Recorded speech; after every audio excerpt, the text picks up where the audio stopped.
Yo les gars, c'est NK Magnum et aujourd'hui on se retrouve pour un nouveau NK Top. Durant les 2 confinements, j'ai pas mal essayé une série et je me suis dit pourquoi pas vous les partager. Pour mon top 5, je vous préviens direct, ça risque de faire polémique et je m'en bats les couilles. Et sans plus tarder, voici mon classement générique. Allez, tu veux que je te démarre ou quoi?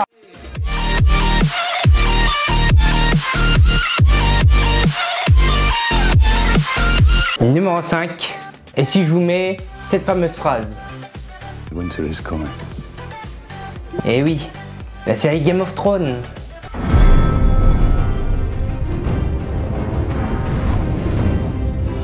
Pour faire simple, c'est l'histoire d'une grande bataille entre plusieurs familles autour d'une seule chose, le trône de fer qui te permet de régner sur l'ensemble du continent de Westeros. Sauf que, en dehors du continent, une menace plus grande les attend, les marcheurs blancs qui sont des créatures mythiques et très dangereux. Bon, en gros, c'est des zombies quoi. Ce que je kiffe dans Game of Thrones, c'est que t'as des personnages attachants, t'as Jon Snow, le gars sûr, Tyrion Lannister, le nain le plus charismatique au monde, Arya Stark, elle là. Je t'en dis pas plus. T'as aussi des personnages bien détestables. Hashtag la reine des putes. Niveau décor, c'est spectaculaire. Ils ont fait péter le budget. Niveau vocabulaire, je comprends rien, mais c'est stylé quand même. Côté scénario, t'as des rebondissements de fou, des scènes qui m'ont marqué. Hashtag guillotine, hashtag red wedding. La fin, j'avoue, je suis pas trop fan, mais ça dépend des gens. Numéro 4, The Walking Dead.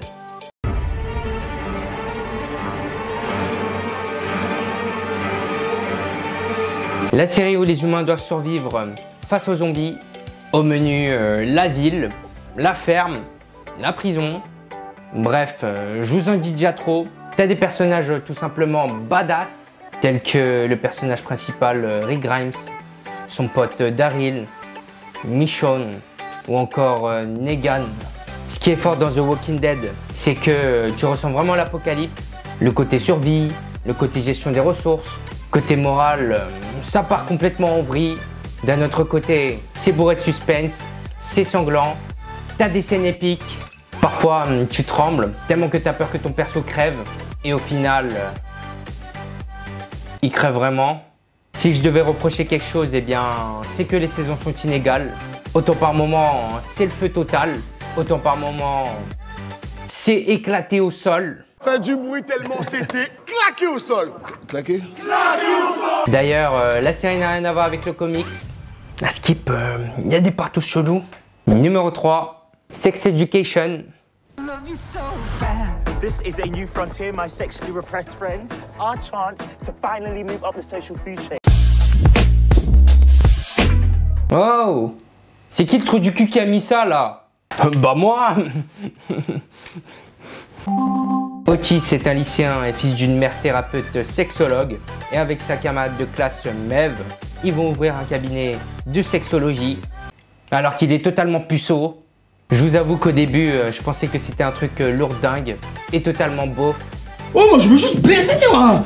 Mais au final, le scénario est grave lourd, c'est marrant, c'est rempli de joie de vivre, ça traite le sujet tabou avec intelligence, les personnages sont attachants, comme le personnage principal Otis. Malgré son côté timide, Mev, elle est grave stylée. En plus, elle est française. Eric, il a une putain de vibe. Les décors sont sublimes. L'ambiance est au rendez-vous. C'est pas le genre de série où t'as forcément un gentil et un méchant. C'est bien plus complexe que ça. Bon, après, on va pas se mentir. Ça baise. Numéro 2, M6, W9, vers 13h. Ça vous dit quelque chose?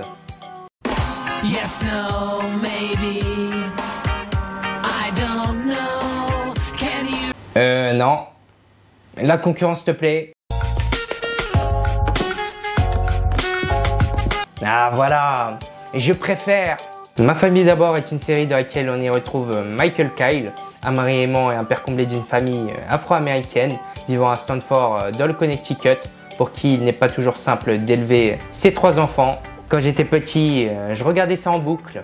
C'est super marrant, t'as plein de leçons de vie, le doublage français est excellent. Michael Kyle, c'est le père modèle qu'on rêverait tous d'avoir.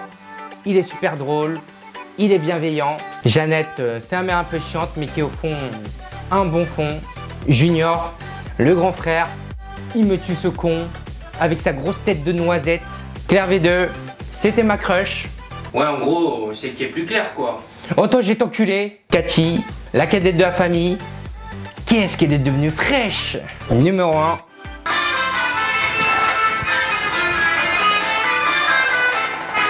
Una mattina, il sono stato. Oh bella ciao, bella ciao, bella ciao, ciao, ciao. La Casa des Papel. If I stay with you, if I'm choosing wrong, I don't care at all. Soit juste ma série préférée. Un homme mystérieux, surnommé le professeur, planifie les meilleurs braquages jamais réalisés. Pour mettre son plan à exécution, il recrute 8 des meilleurs malfaiteurs en Espagne qui n'ont rien à perdre. Chacun d'entre eux auront un nom de code représentant une ville. Leur but, infiltrer la fabrique nationale de la monnaie du timbre afin d'imprimer 240 millions d'euros, et tout cela en seulement 11 jours. Casa des Papel, c'est rempli d'action et d'émotions. Tu t'ennuies jamais. Ça met en avant les inégalités, la corruption. Côté personnage, t'as le prof, c'est un pur génie. Berlin, trop de charisme en lui. Tokyo, qu'est-ce qu'elle est chiante, mais qu'est-ce qu'elle est fraîche. C'est vraiment le genre de série où tu ressens l'effet Netflix. À chaque fin d'épisode, t'es obligé d'appuyer sur le bouton suivant. Limite, t'as envie de braquer avec eux. Et le plus important, ça baise. Et voilà les potos, ça sera tout pour aujourd'hui. J'espère t'avoir donné envie de regarder. Comme d'hab, fais péter à total. Lâche ton pouce bleu, partage, envoie-moi ton compte Netflix. N'hésite pas à me balancer ton top 5 de tes séries. Pour ceux qui ne sont pas abonnés, eh bien, abonnez-vous. Sinon, sur ce RF, je vous souhaite une bonne année. Allez, ciao!